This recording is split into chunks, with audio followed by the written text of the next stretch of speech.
Hey everyone, I am the real Ron S, and you're listening to and watching to my YouTube channel. I'm so excited to have such an incredible special guest today. Welcome aboard, the Riddler. Hey, how you doing today? Hey Ron, it's so good to see you, Ron. It's good to see you in real life, at least virtually. The only time I could see you now is in Zoom calls. That's the new normal, right? But it's great to be here. Great to be on your YouTube channel. I'm really excited to be here. So I'm excited to hear it. Also, I want to take you back to March. What was your initial reaction to COVID? Man, my initial reaction to COVID was just, I think, with every kind of feeling like everybody was like, well, what's going on? We just didn't really understand what was happening. It was really just a shock. And same thing for me. I was just kind of shocked by it all because just like millions of people, we were all busy doing our thing, and then all of a sudden, we had to stop doing what we were doing, just completely cold turkey. And it was just like anything when you stop doing something cold turkey, it's just like a big shock. That was definitely a big shock for me. Well, one thing that wasn't shocking to me is because I was watching you the whole time, and I noticed you would do the right thing and figure out how to make the best of the situation. Which leads me to ask, were you streaming before everything happened? I was actually streaming, obviously, before Twitch. Like 10 years ago, I was actually live streaming from the clubs that I was at. So I experimented in streaming before that. And then I started a Twitch account because, I started to dabble a little bit in gaming. But then, I didn't go fully hard into streaming until really we all started this 27 weeks ago is when I started regularly live streaming. So, how is live streaming different for you than doing a radio mix show and or a club event? Well, there's definitely different. It's a different discipline, so to speak, because obviously in a nightclub setting, you are playing to a room, you're playing to a certain clientele. Radio mix show, you're not playing to a particular group of people. You're kind of playing to a format of the radio station. But with streaming, what the beauty of streaming is that you get to be yourself.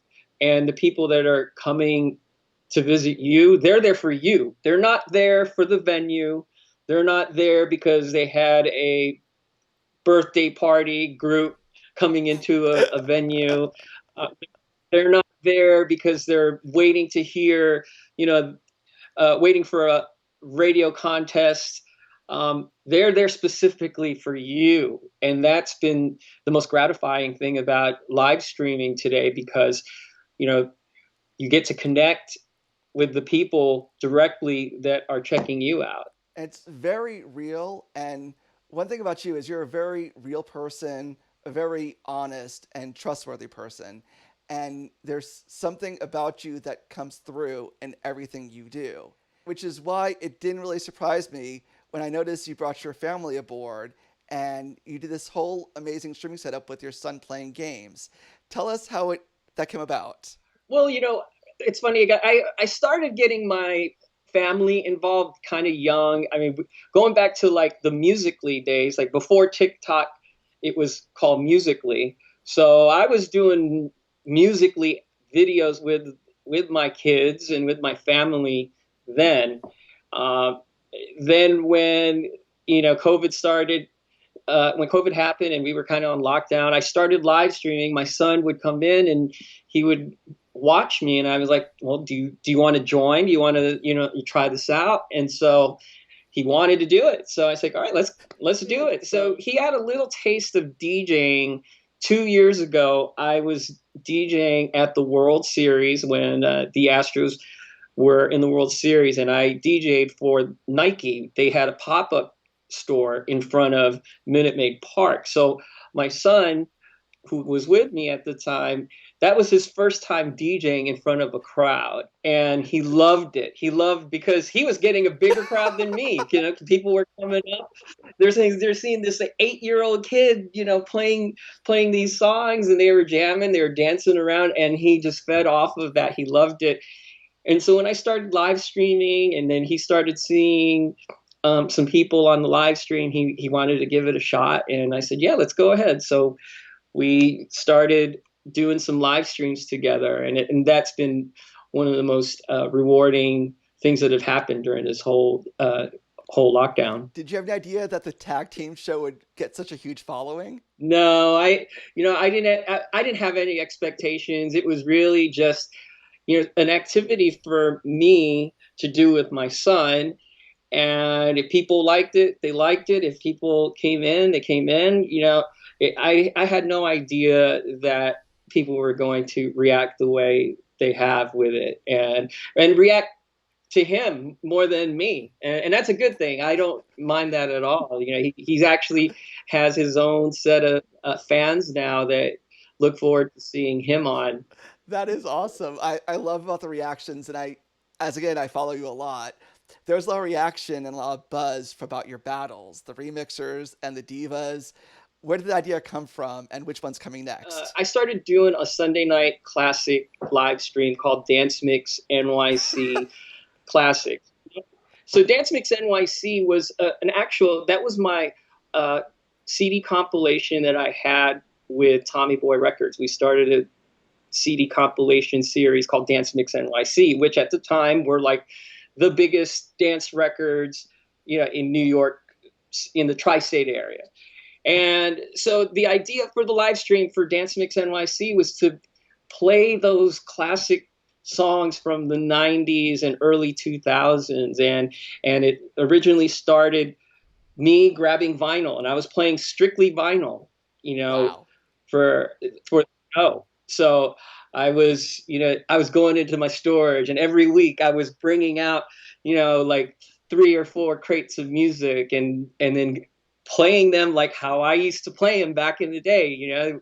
There were no cue points, there were no looping functions on No master tempo. yeah, no master tempo. Yeah. So it was actually very kind of therapeutic because I hadn't touched those records in at least, maybe 15 years, because it had been that long since I had moved from New York to Texas. And so I hadn't touched those pieces of vinyl in that long. And so the battle idea came one one Sunday. I just decided, you know what? Every Sunday, I get a big reaction when I would play a Deborah Cox song or a Whitney Houston remix, or a Raina track or a Veronica track, or so I decided, let's, and I was also watching what some other people were doing, and obviously the whole, uh, the whole battles on Instagram, like with like some of the urban guys, they started doing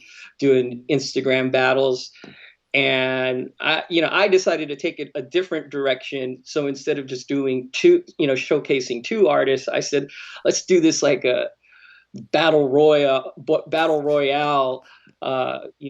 with brackets. So I did like, I think I did 12 divas, and I put them in like brackets where I would play one song from one, I'd play one song, and then I'd play another song from a different artist, and then I would ask the audience, okay, who's going to the next round? It got a lot of engagement, to say the least, because obviously everyone has their favorites, and there were a lot of surprises actually, because if I remember correctly, I had 12 divas, but I gave like first round buys to some, obviously I would give a first round buy to like a Whitney Houston, or, or a Deborah Cox. But some of the brackets, I was kind of surprised at. Like I didn't, for instance, I didn't expect Veronica to beat Mariah Carey, or Kim Sazzi beating Jennifer Lopez.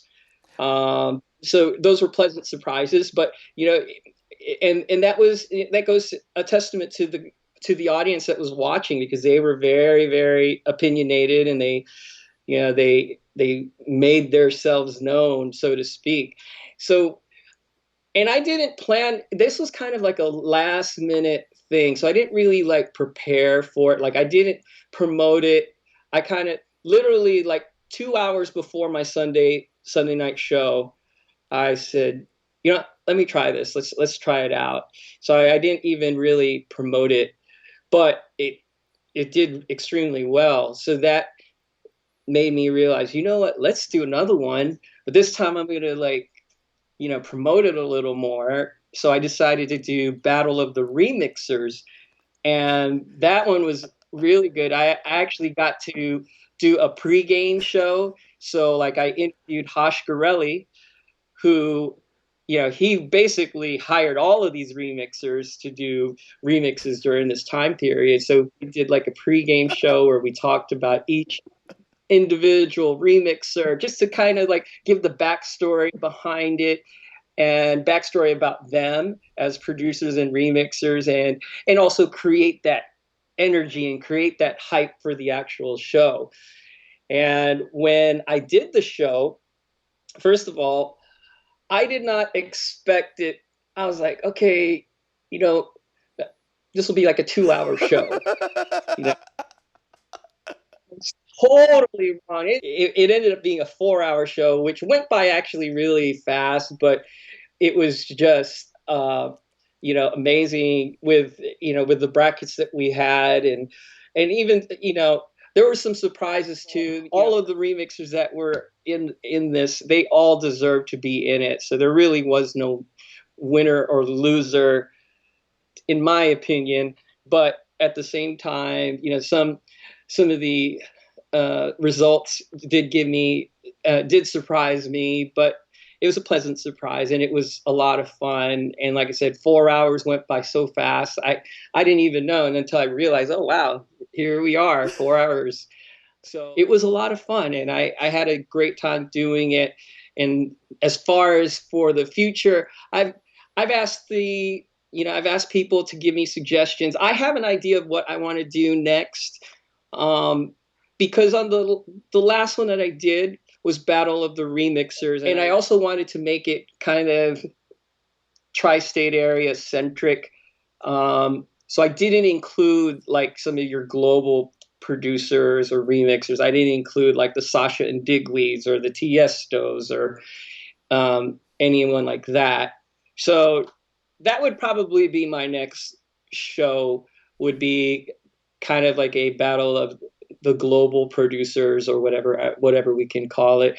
So that it would include like the Sasha and Digweeds and the international players, or it could actually be like Europe versus USA. That could be another show. But I'm totally open to suggestions and ideas. I've even had some people say, "Oh, you do maybe record labels." Then, of course, a lot of people were saying, nightclubs. That one would be a little bit Brutal. more. I guess that would be interesting. Yeah, it would cause. I think that would cause a lot more online fights than any.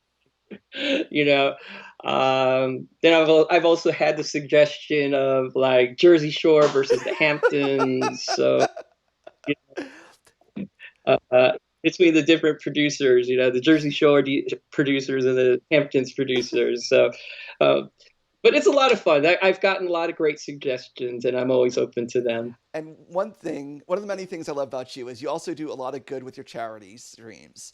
What are some of the charities that you support through streaming? The first charity that I did, that I was doing stuff with, I did a stream, Jtopia, which we use those funds to help Direct Relief, directrelief.org, because this was early on. So I think we did this in April.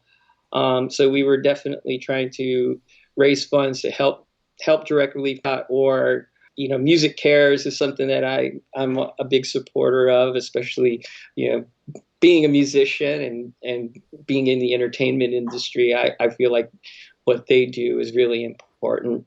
So also tell us about your collaboration with Comcast. How did that come about? Yeah, so that came about rather interesting, because I was doing my live streams with Renner, and one of the marketing people from Comcast Xfinity, sent me a private message and wanted to talk to me about doing an event. And so I was surprised that that they saw my stream first of all, And then secondly, that they wanted to partner and do some like online events, and they love the idea of doing a uh, online streaming event.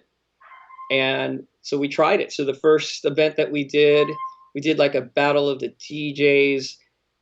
They asked me if I knew any other DJs in the Houston market, and I said sure. And so what they wanted to do at first was do an online event where we would live cast from one of their retail stores, because the retail stores had been closed during COVID, but they are starting to be open now.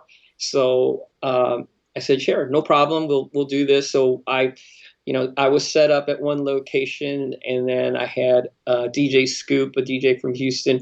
He was set up in another location on the other side of town. We were basically live streaming on Twitch, restreaming it onto Facebook as well and YouTube, and they loved it. The executives were watching it, and they were kind of blown away by it. So they, decided to make a commitment to doing more of these events.